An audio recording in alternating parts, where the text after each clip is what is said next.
The Mortgage Minute today being brought to you by our friends at Geneva Financial. When you're ready for that next home loan, Geneva's got the programs and the products. You just need to make the call, 800-306-1990, 800-306-1990. The S&P 500 now up 56.68. We're looking at the 10-year Treasury. That's been all over the place.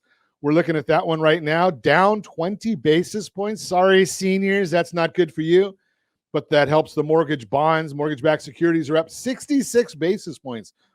Massive move. And we're going to also tell you that OBMMI, they provide the most comprehensive, accurate, timely, and interactive analysis of pricing ever conducted in the mortgage industry, calculated from actual locked rates with consumers across 35% of all mortgage transactions nationwide. 30-year conforming loans yesterday locked at 6.785. The jumbo loans locked at 6.269. FHA loans locked at 6.481. USDA loans for those in the rural areas, 6.39. And the best loan on the market for those that earned it, the VA loan, 30 years, 6.462. That's where the rates actually locked at yesterday. And again, OBMMI has that 35% market share. Well, it could help be on the way for mortgages. It's been a tough month of September. But maybe, just maybe, we might have found a bottom after a capitulation-like move on Monday and seeing a two-day rally so far. We haven't seen that in quite some time. The 10-year, after testing 4%, is now down back below that, 3.82 as of the time we wrote the report. One-year Treasury, which is a risk-free investment, is now just over 4%, which is pretty attractive one-year return. After the Fed rate hikes 75 basis points in November, this could be closer to 4.5%, which is something to consider. The UK has seen their pound drop significantly, and 10-year bond gilt rise to the highest yield in 15 years. Causing this was an announced new mini budget, which includes unfunded tax cuts, which has drawn sharp criticism from the IMF and Moody's, which has threatened to reduce their credit rating. As a result, there's been a sharp sell-off in their longer-dated bonds.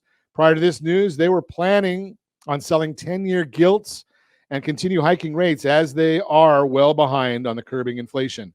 Now they're going to try to restore market functioning, a lot of that, and carry out a temporary purchases of long-dated UK government bonds starting today. The purchases will be carried out on whatever scale is necessary to affect the outcome.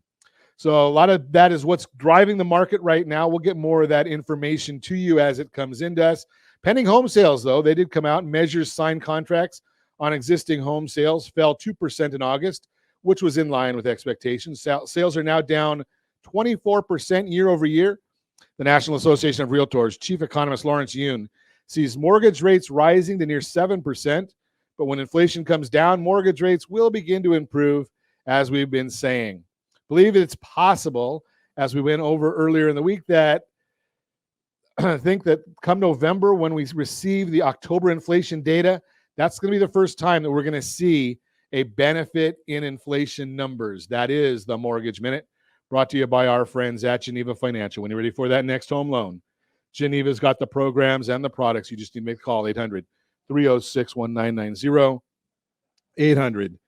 800-306-1990.